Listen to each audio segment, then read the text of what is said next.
নমস্কার বন্ধুরা, আমি আজকে আবার চলে এসেছি নতুন একটা ভিডিও নিয়ে। খুব সাধারণ সিম্পলের ওপরে, বেশি কিছু কঠিন সেলাই নয়, সাধারণ সিম্পলের ওপরেই করেছি। কালারগুলোও খুব কমন কালার দিয়েছি। আশা করি আপনাদের ভালো লাগবে। ভালো লাগলে অবশ্যই আপনাদের মতামতটা জানাবেন। যারা নতুন আছেন প্লিজ কেউ ইগনোর করে যাবেন না। আপনাদের কাছে একটাই রিকোয়েস্ট, সাথে থাকবেন, আমাকে এগিয়ে নিয়ে যাবেন। আর আজকে আমি পড়ব গত দিনের ভিডিওতে লাস্ট যেখানে শেষ হয়েছিল নিবেদিতার বিদ্যালয়ের সূচনা, তো তার পরবর্তী যে অংশটুকু বাকি আছে আমি সেই অংশটুকু আজকে পড়ার চেষ্টা করব। ভুল ত্রুটি অবশ্যই মার্জনীয়, আমি ততটা ভালো করে পড়তে পারছি না, তো যদি কোথাও ভুল হয়ে থাকে সেটা কিছু মনে করবেন না, মাফ করে দেবেন। চলুন আমি পড়তে শুরু করলাম। পরদিন রবিবার, শ্রী শ্রী কালী পূজার দিন শ্রীমা স্বয়ং 16 নম্বর বোসপাড়া লেনে আগমন করে বিদ্যালয়ের প্রতিষ্ঠার কার্য সম্পন্ন করেন। সেই শুভ দিনটির কথা কল্পনা করে মনে আনন্দ জাগে। সেদিন নিশ্চয়ই দ্বারে মঙ্গল ঘট স্থাপিত হয়েছিল। নিবেদিতা অধীর হৃদয়ে অপেক্ষা করছিলেন কখন শ্রীমা আসবেন। শ্রীমা তখন বোসপাড়া লেনের কাছেই বাস করতেন। গোলাপ মা ও যোগিন মাকে সঙ্গে নিয়ে তিনি আসেন। বলরাম বসুর বাড়ি থেকে স্বামীজি আসেন, সঙ্গে স্বামী ব্রহ্মানন্দ ও স্বামী শারদানন্দ। শ্রীমা প্রতিষ্ঠাকালীন পূজাদি সম্পূর্ণ করলেন। পূজা শেষে তিনি তার স্বাভাবিক মৃদু স্বরে বিদ্যালয়ের ভাবী ছাত্রীগণের উদ্দেশ্যে আশীর্বাণী করলেন। আমি প্রার্থনা করছি যেন এই বিদ্যালয়ের উপরে জগৎমাতার আশীর্বাদ বর্ষিত হয় এবং এখান থেকে শিক্ষাপ্রাপ্ত মেয়েরা যেন আদর্শ বালিকা হয়ে ওঠে। গোলাপ মা স্পষ্ট করে সমবেত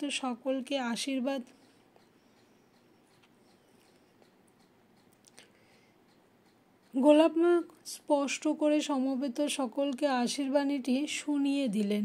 নিবেদিতা লিখেছেন, ভবিষ্যতের শিক্ষিতা হিন্দু নারী জাতির পক্ষে শ্রীমার আশীর্বাদ অপেক্ষা কোনো মহত্তর শুভ লক্ষণ আমি কল্পনা করতে পারি না।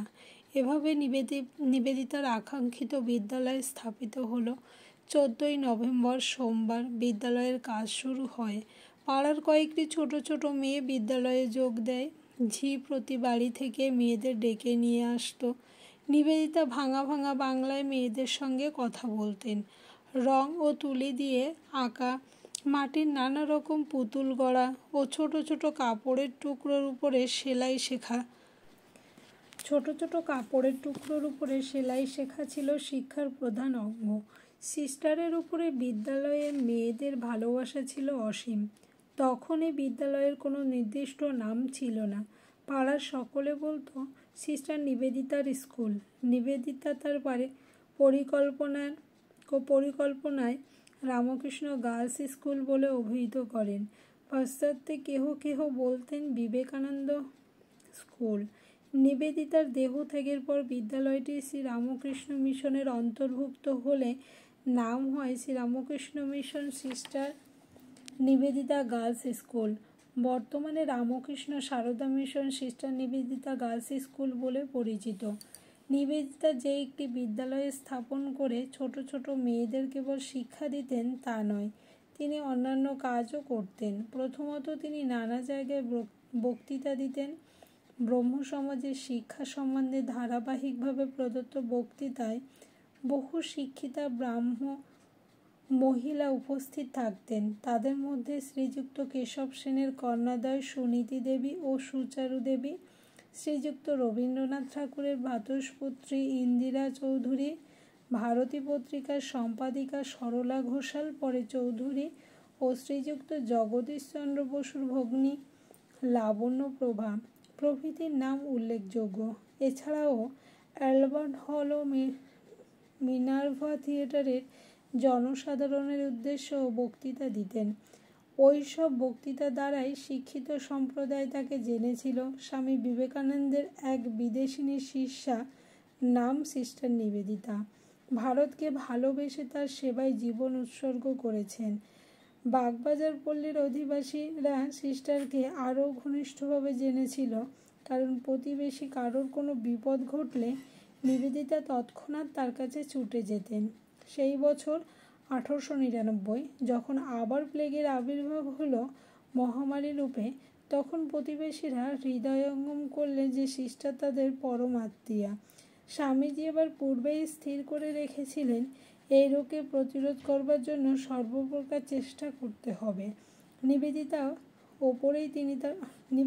ওপরেই তিনি তার ভার দিলেন।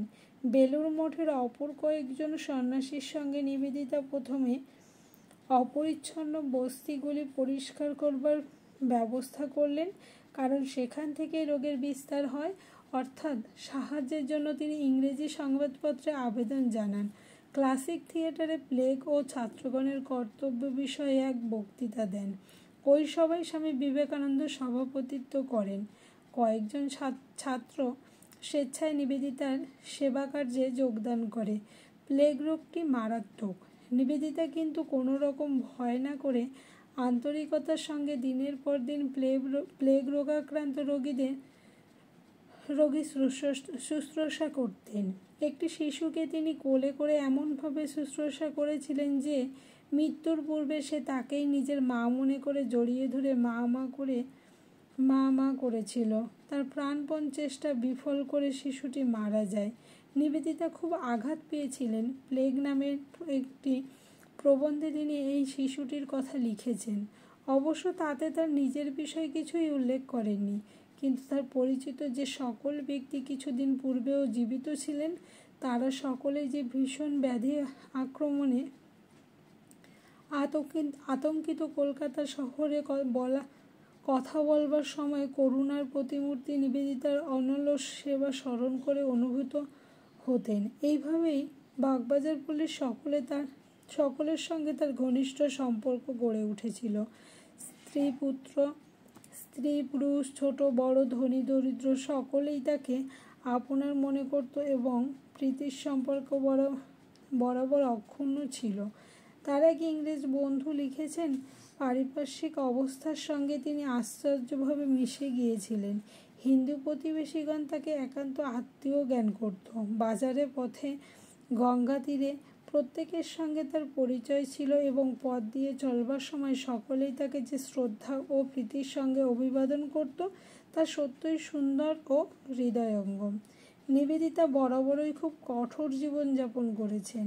বিশেষত এই সময় তার আহার ছিল ফল ও দুধ। বহু সময়ে শুধু খাটের ওপর শয়ন করতেন। অত্যন্ত গরমের সময় তার ঘরে একখানা টানা পাখাও ছিল না, কিন্তু দৈহিক কষ্ট ও পরিশ্রম তিনি সর্বদাই হাসি মুখে সহ্য করতেন। তার কষ্ট হতো যখন কোনো ভালো মেয়ে স্কুল ছেড়ে চলে যেত।